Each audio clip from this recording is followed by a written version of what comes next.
오늘 우리에게 주시는 하나님의 말씀은 신명기 16장 13절에서 17절까지의 말씀입니다.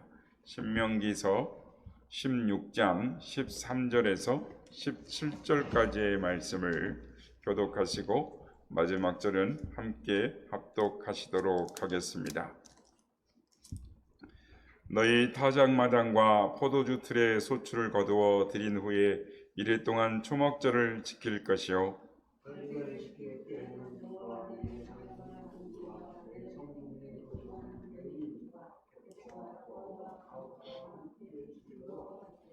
내 하나님 여호와께서 택하신 곳에서 너는 이래 동안 내 하나님 여호와 앞에서 절기를 지키고 내 하나님 여호와께서 내 모든 소출과 내 손으로 행한 모든 일에 복 주실 것이니 너는 온전히 즐거워할지니라.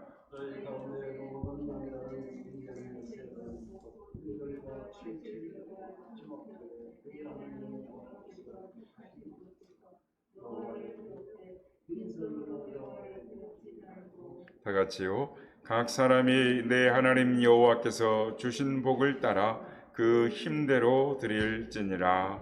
아멘. 할렐루야.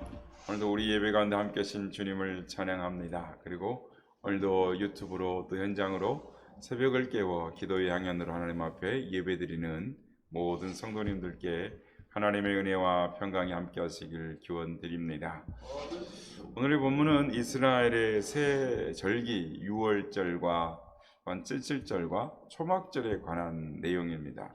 이 새 절기는 이스라엘의 대표적인 절기인데 이 새 절기의 공통점이 있습니다. 그것은 감사하는 절기다라는 것입니다.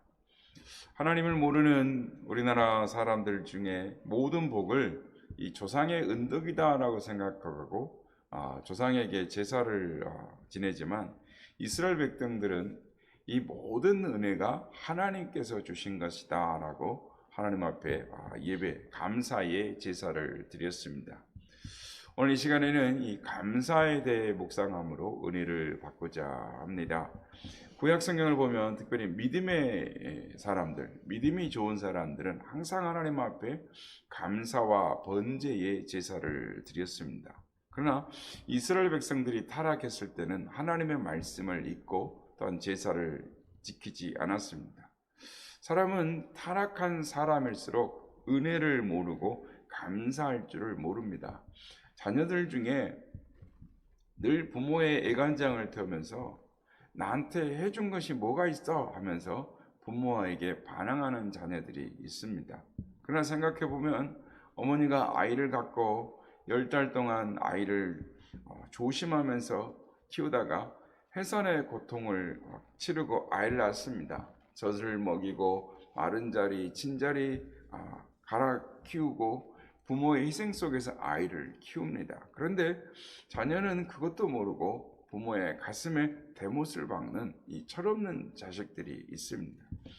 우리 성도들도 마찬가지입니다. 믿음이 좋은 사람은 감사의 생활을 잘합니다. 그러나 믿음이 없는 사람들, 또한 미성숙한 사람들, 그리고 또한 타락한 사람들일수록 감사할 줄을 모르고 또한 감사에 인색하고 감사를 해도 형식적으로 감사를 하는 것입니다.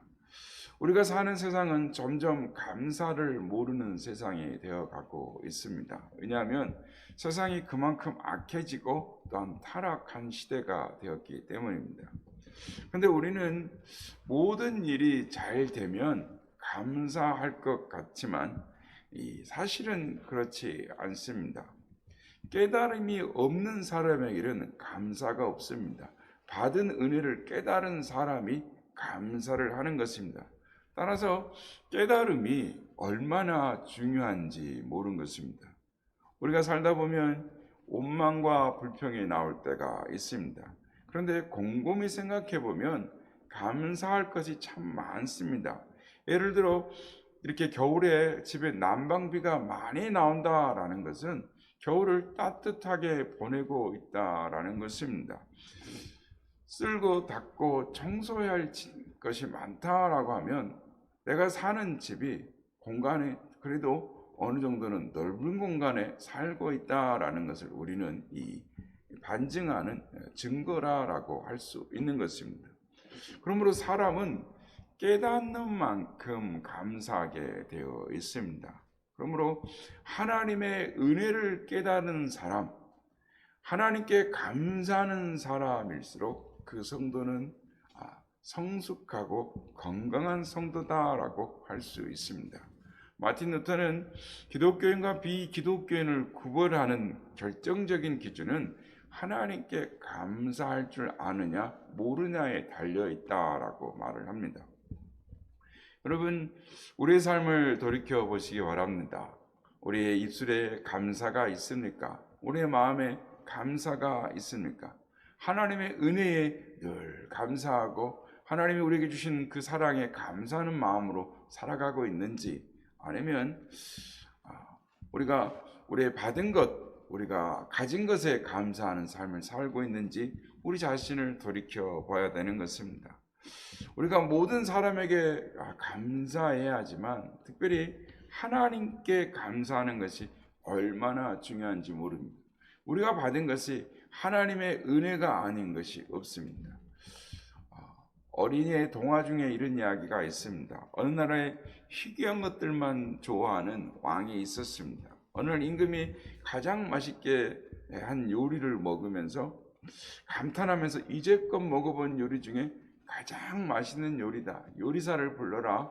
내가 요리사를 칭찬하고 상을 주려 하노라 라고 신하에게 명령해서 요리사를 부릅니다. 그랬더니 요리사가 하는 말이, 머리를 조아리며 임금님 칭찬해 주시니 감사합니다. 그러나 저의 요리 솜씨가 좋아서라기보다는 재료가 좋았기 때문입니다. 칭찬을 해주려거든 좋은 야채를 판 야채 장사에게 칭찬을 해 주십시오 라고 말합니다. 임금이 그래서 상인을 불렀습니다. 임금 앞에 인도된 채소 장사는 임금의 칭찬을 듣고 깜짝 놀라며 말합니다. 저는 좋은 야채를 가져다 팔았을 뿐입니다. 칭찬받을 사람은 제가 아니라 야채를 키운 농부입니다 라고 말을 합니다. 이번에 농부를 불렀습니다. 그 농부는 왜 자신이 임금님 앞에 나아가야 되는지를 모르고 떨며 두려움에 서 있을 때 임금님으로부터 자신이 농사 지은 야채를 가지고 궁중 요리사가 맛있는 요리를 했기 때문에 자신에게 상을 주려 한다라는 이야기를 듣고 깜짝 놀랍니다. 그러면서 임금님, 그렇지 않습니다. 저는 부지런히 땅을 갈고 씨앗을 뿌렸을 뿐입니다. 적당히 비를 주시고 햇볕을 하나님이 주시지 않았다면 아무 열매를 거둘 수 없습니다. 그러므로 감사를 받으실 분은 하나님이십니다. 그분께 감사를 드리십시오라고 겸손히 말했다라는 이야기가 있습니다. 맞는 말입니다. 이치를 따져보면 결국 축복의 근원은 하나님이십니다. 모든 축복은 하나님께로부터 나오는 것입니다. 특별히 구원을 얻게 해주신 하나님의 은혜에 우리는 감사해야 하는 것입니다. 우리는 죄로 말미암아 영원히 죽을 수밖에 없는 죄인이었습니다. 그런데 하나님께서 독생자 예수 그리스도를 이 땅에 보내셔서 십자가에 못 박아 죽이심으로 말미암아 우리의 모든 죄를 대속해 주셨습니다. 누구든지 예수를 믿기만 하면 멸망치 않고 구원을 얻고 영생을 얻게 되어 있습니다. 이 하나님의 은혜가 얼마나 크고 감사한지 모릅니다. 그러므로 우리가 이 세상을 살아갈 때 어려운 일을 당하고 괴로운 일을 당한다 할지라도 우리를 구원하신 하나님, 우리를 하나님의 자녀 삼으신 하나님의 은혜를 기뻐하고 감사해야 하는 것입니다. 우리가 병들어 죽는다 할지라도 구원받아 천국에 간 것을 생각하면 우리는 하나님께 감사하고 죽을 수밖에 없는 것이 참 성도의 믿음인 것입니다. 범사에 감사하는 마음을 가지고 사는 사람은 영적으로 건강한 사람입니다. 은혜를 깨달은 사람입니다. 그래서 성숙한 성도라고 할 수 있습니다. 이런 사람들은 하나님을 기쁘시게 하고 하나님께 영광을 돌릴 뿐만 아니라 많은 이들에게 하나님과 사랑, 하나님께 받은 사랑과 축복의 통로가 되는 것입니다. 어느 날 한 직원이 실수를 하는 바람에 그만 공장에 불이 나고 말았습니다. 공장은 순식간에 전쟁터로 변하고 말았습니다. 사장은 그 잿더미 위에 앉아서 하염없이 울었습니다.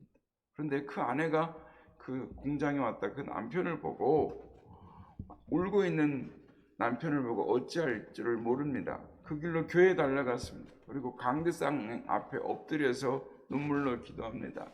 하나님, 우리를 버리셨습니까? 지난 6년 동안 손끝에 피가 날 정도로 열심히 일했는데 이제 남은 것은 다 타버린 공장뿐입니다. 이제 남은 것이 아무것도 없습니다. 하나님, 우리는 망했습니다. 어쩌면 좋습니까? 남편은 잿더미 위에서 울고 아내는 강대상 앞에서 울었습니다. 한참 울며 기도하던 아내가 문득 그래도 감사하지, 남편도 살아있고 우리의 가족도 모두 건강하니 감사하지, 하나님께서 나와 함께 하시는데 뭐가 두려운가 라고 생각이 들었습니다. 그래서 아내는 하나님 감사합니다, 공장에 불탄 것도 감사합니다 라고 감사 기도를 드렸습니다. 그저 말로만 감사를 드린 것이 아니라 집에 남아있던 돈을 챙겨 하나님 앞에 감사 헌금을 드렸습니다.